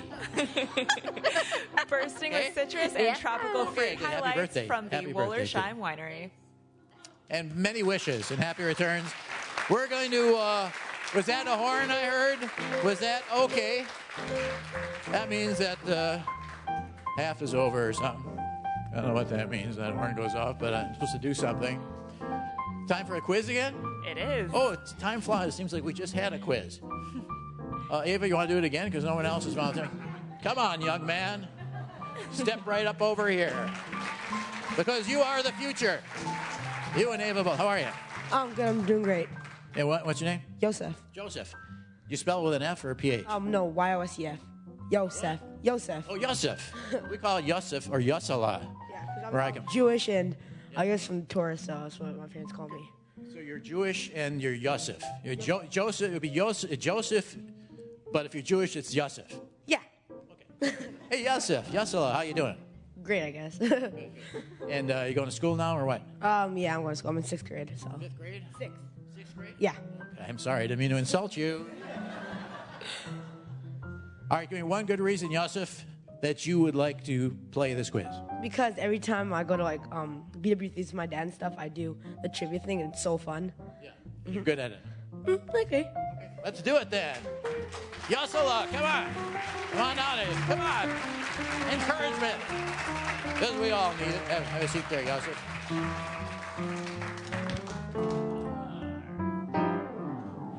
All right. There was a Yosef in my Hebrew school class. Oh, really? I didn't like him, but he's not Hebrew. I didn't like anybody in my Hebrew school class. I don't know. Well, these are Hebrew school. When you get it? It's a dead language. I never saw. Yosef. How do you spell it? Y-O-U-S-E-F? Yeah, Y-O-S-E-F. Y-O-S-E-F. Yeah. Well, that's the modern spelling. That's cool. That's cool. So what do you like in 6th grade so far? I really like social studies because we're learning about like early hominids and it's really fun. Early hominids? Yeah. Are there any late hominids? I don't think so. I think they're all early hominids. Yeah. And we're also learning transitional to humans things, right? It's kind of weird to look at them and everyone's like so creeped out by them. It's really funny. Yeah. Well, I'm glad you enjoy the early hominids. They weren't so great once they actually became human. I thought they were less amusing. Which hominid? You said that ones they discovered in South Africa. Did you see that? Oh yeah, the new ones. There's a girl in our class who like knows someone like that, and it's really it's really weird that she knows it, and we're all like, it's like a once in a lifetime thing that we'll learn about, and it's really cool. Yeah. Well, actually, there's a guy from UW who was on that whole thing. Oh really? They went down there and discovered this cache of an unknown human. What do you call it before a human? A hominid, I guess. These people were almost human, but they've never been seen before, and they found a whole bunch of them. So it's pretty exciting stuff. So do you think you're going to go into something like that? Anthropology? I don't know. I'm more of a sports guy. So sports guy? Yeah. Sports anthropology you go into. That's a new field. It's an old field, actually. It would be anthropology, I guess. What's your sport? Hockey and baseball. Hockey and baseball simultaneously at the same time? I wish. No, but baseball in the summer and hockey in the winter. So it's in hockey, what do you play in hockey? I like defense, but I'm more of a forward, I'd say. You're more of a forward, but on defense. Mm. Okay. Can you be a forward on defense or a defensive forward? Yes, I guess I can do that, but I'm pretty sure coach would be yelling at me a lot. So yeah. Do you slap a pretty good puck? Oh yeah, I could say so. I'm not as good as some of my friends, but I say I'm okay. Yeah, Madison is a tremendous hockey town, isn't it? Huh? Madison. Oh. You're from Madison, right? Yeah, I live in Madison, but I'm from Milwaukee, so it's really. Okay, but I mean, see little kids playing hockey on the lakes around. It's amazing what a hockey town it is. Yeah, it's really Cool, fun. Cool. Think you'd like to be a hockey player? No, I do not want to get beat up. How about a in the hockey NHL. playing anthropologist? That'll make me a lot of money though. So. I don't know. From one or the other, maybe from the hockey or from the from anthropology. hockey. Oh, well, that's great. Very nice to have you here. You actually listen to the show? Yeah, I listened to it before. And my cousin Noah, he's probably listening now. I just wanted to give him a little shout out, I guess. But Hey, Noah. It's very biblical this morning. Here we have Noah and Joseph. Joseph. Yes, I know, but I'm saying now. So, Yosef, something that plays along with you. And how does that work, Stephanie? If people want to play the quiz, they're going to pick up the phone and dial 800. What do you mean, if? If? If people want to play the quiz. Oh, right. Everyone wants to play the quiz. Is that what you're implying? I'm saying the if is a little, Oh, okay. We'll workshop that. So they'll dial 800-942-5669 and answer this qualifying We never question. workshopped anything on this show. It's a new era now. Is that you do workshopping in your real job, right? Do you workshop things? No. What does that even mean? It scared me when you said that. What did you say? Now we're starting? Yeah, okay, fine. You scared me, workshopping. It's a scary thing. All right, property listings on Saturn's moon and Enceladus all mention ocean frontage. Question is, how come? Let me try this again. Property listings on Saturn's moon and Enceladus all mention ocean frontage. Right, Mike? Now I got to do it again. Property listings on Saturn's moon and Enceladus are all mention ocean frontage. How come? Okay, let's go to the phones right now. And Larry's on the phone from Norman, Oklahoma. Hey, Larry. Hello. How's things? Okay. What are you doing today later? Anything? Well, I'm getting ready to wash my windows How exciting for you. while listening to This American Life. Oh, that's too bad. It's a great way to wash your windows. You should do one or the other. I can do both. I don't think so. Not and do a good window. Sure.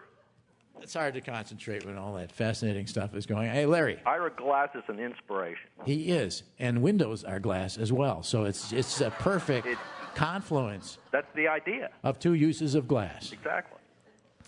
Property listings on Saturn's moon and Enceladus, not to change the subject, all mention ocean frontage. How come? Because it's all water. Okay, Larry, we'll accept that. Okay. Because you're right.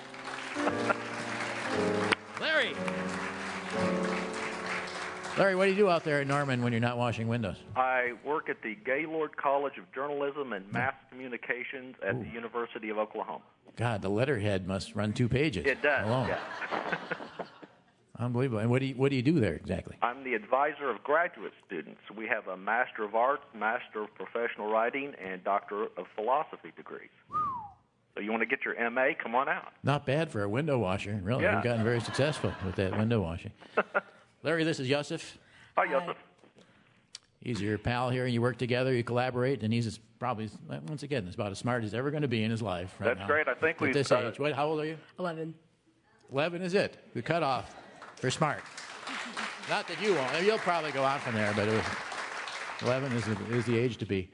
You work together, and then we have various categories, don't we, Stephanie? Stop me if I'm wrong. We do. The categories are current events, people, places, things you should have learned in school had you been paying attention, science, and odds and ends. Okay, Larry, you pick first one. What would you like? Okay, I think we stall long enough that Michael's going to have to turn over all the cards. But let's say things you should have learned in school. All right. Things you should have learned in school. The only difference between a frog and a toad is what? There's really only one difference, but they live in different places a lot of times, you know.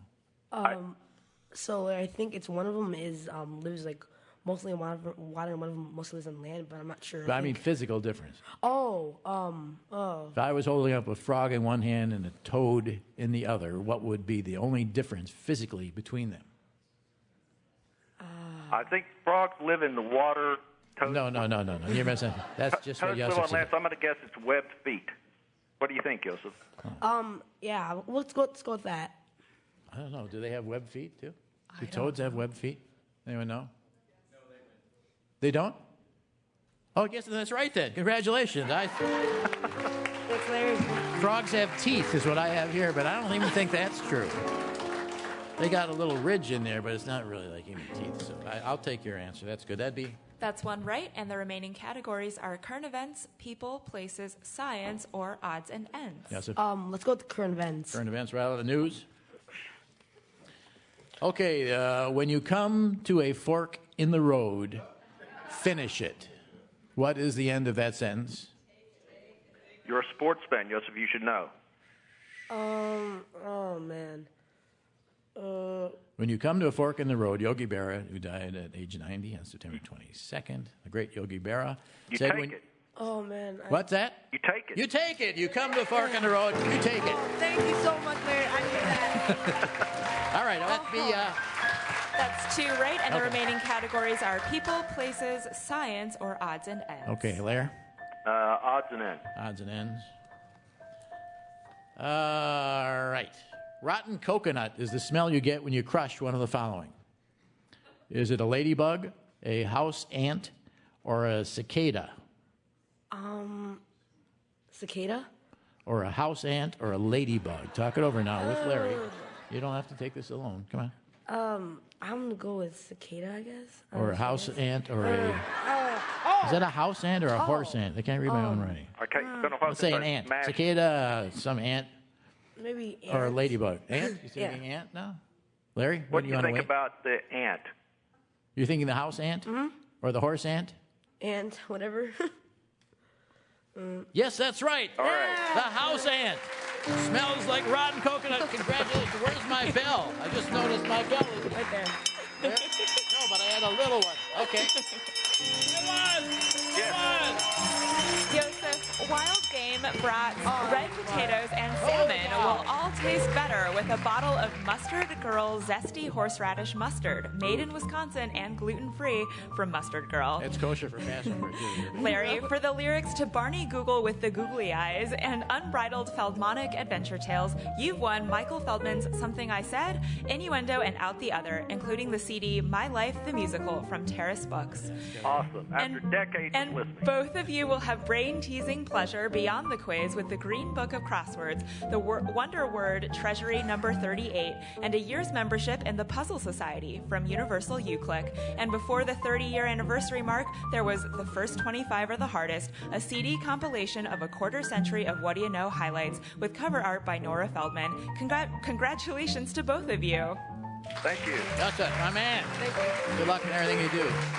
Larry. Looking to keep the laughs Hang going? on, make sure you click get over that. to notmuch.com. You can join our Facebook Nice family, keep up with Michael's tweets, and play our online quiz. It's all available all the time at notmuch.com. Join us for upcoming broadcasts of Whad'ya Know here at Monona Terrace. Featured guests include Salon.com columnist David Sirota, humorist Patty Marks, and more. Information on guests and show dates are available at notmuch.com. Michael Feldman's Whad'ya Know is produced at Wisconsin Public Radio for Public Radio International. Michael Feldman, producer international. Thank you all for coming. Thank you for listening. Thank you for applauding. Boys in the band. John and Jeff. Stephanie Lee. Adam Friedrich is our producer with assistance from Chris Myshock, Lyle Anderson, Hannah Poth, Kelly Osborne, and Diana Cook. Technical director Tom Blaine with help from Aubrey Ralph and Brad Holberg.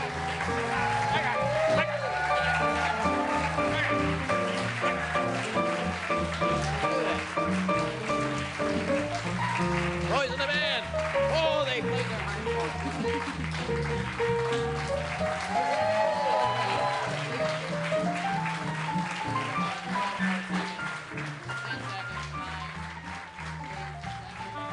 PRI, Public Radio International.